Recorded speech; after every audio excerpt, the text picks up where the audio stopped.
Bonjour et bienvenue pour ce nouveau moment partagé.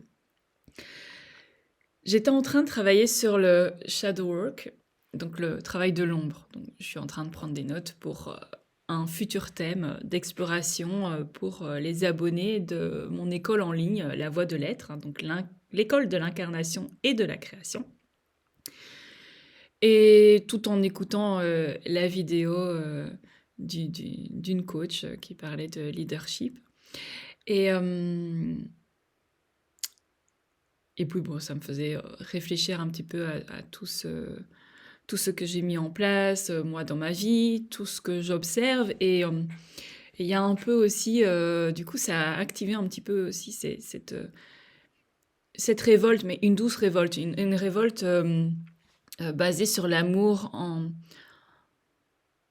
avec une volonté de crier haut et fort, mais pourquoi tu laisses encore ton pouvoir à l'extérieur? Je suis dans... Enfin, voilà, j'ai fait plusieurs formations et à chaque fois, enfin, en tout cas dans les groupes en ligne, il y a soit des canaux de discussion sur Telegram ou dans les groupes Facebook, etc. Et, euh, et moi, en général, je participe pas. J'adore lire ce que les autres écrivent et ça m'apporte énormément de réflexion. Parce que dans ma vie, je n'ai jamais eu l'envie de participer. En fait, j'écoute l'information que délivre l'enseignant, le formateur, le coach, voilà, peu importe. Et je me l'approprie, mais j'ai besoin d'un temps pour sonder ce que ça fait en moi, ce que ça vient éveiller. Donc il n'y a pas cette volonté de poser des questions sur comment il faut faire, est-ce que c'est normal, si on ressent ça, s'il se passe ça, etc. Il n'y a pas tout ce questionnement. Je me suis longtemps considérée comme bizarre, notamment pendant toutes mes années de scolarité, parce que je me dis, mais pourquoi tous les autres, ils posent des questions et pas moi? Les questions, elles me viennent après, mais après avoir exploré, expérimenté. Je peux pas poser une question alors que je n'ai pas commencé à parcourir le chemin. J'ai besoin de voir et d'avoir ce retour d'expérience dans le corps. Et j'avais du mal à comprendre ça avant parce que voilà, il a fallu tout un chemin et de nouvelles connaissances, voilà. Et de faire la paix avec mon corps, avec vraiment cette matière, cette incarnation. Donc aujourd'hui, je comprends que c'est mon processus. Mais par contre, je me pose toujours cette question de pourquoi les gens ne se font pas confiance?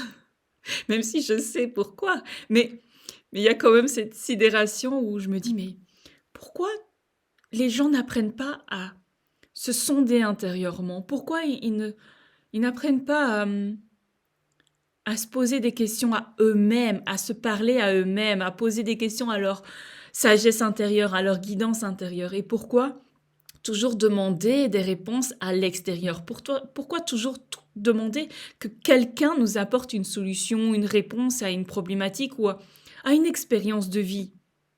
Pourquoi on ne laisse pas l'expérience nous apporter elle-même la réponse?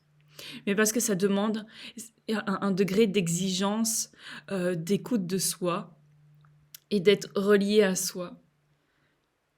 Et bah, tout le monde n'en est pas rendu là, évidemment. Et ça s'expérimente, ça se met en place, ça se nourrit, ça se fortifie, ça devient de plus en plus solide au fil du temps. Et ça, c'était important ici pour moi de partager ça parce que c'est ce que je vois pour l'instant. Je suis dans un groupe, un groupe.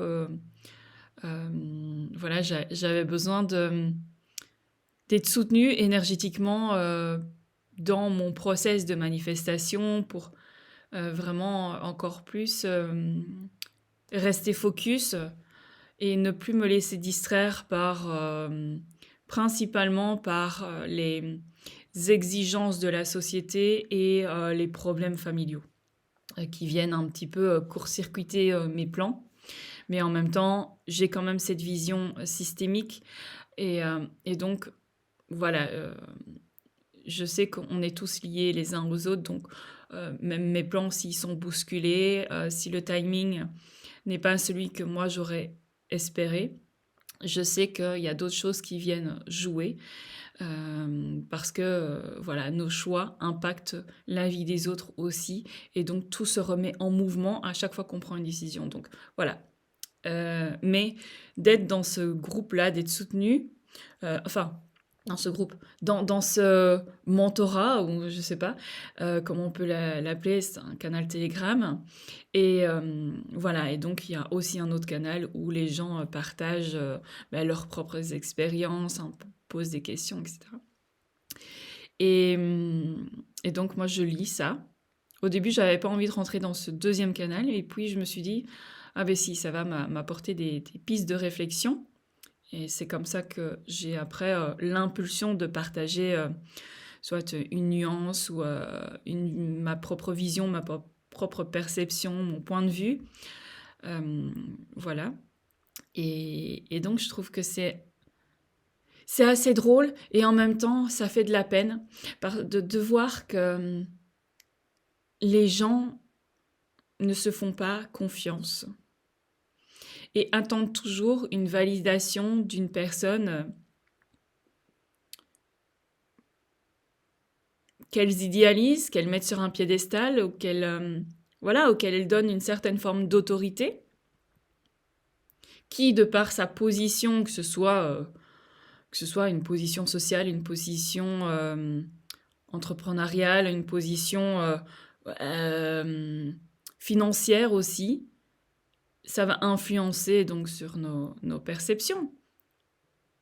Et ça va influencer notre façon de considérer l'événement, l'expérience, la personne.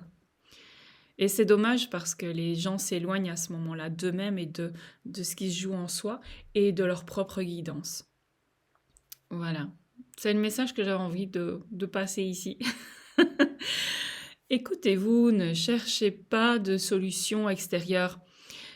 Prendre le temps de se sonder, prendre le temps de se ramener à soi, bien sûr que c'est pas évident, bien sûr que ça fait peur parce que ça nous fait plonger dans un certain vide, ça nous fait plonger dans l'inconnu, et il y a toutes sortes d'insécurités qui jaillissent, il y a nos zones d'ombre aussi qui font surface, auxquelles on fait face, et c'est pas agréable, c'est pas agréable.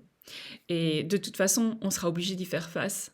Donc autant le faire de façon engagée, de prendre un peu les devants. Et moi, c'est ce que je vous propose aussi, hein, c'est le chemin aussi que je vous propose au sein de la voie de l'être. Hein. Parce que on est les propres créateurs de sa réalité, et donc la façon dont on va regarder le monde va influencer la manière dont on va interagir avec le monde. Mais pour ça, ça demande aussi de se connaître, de s'explorer et de réajuster en fonction du retour que l'on en a sur la vie. Voilà, c'était mon petit partage du jour. À très vite pour d'autres partages.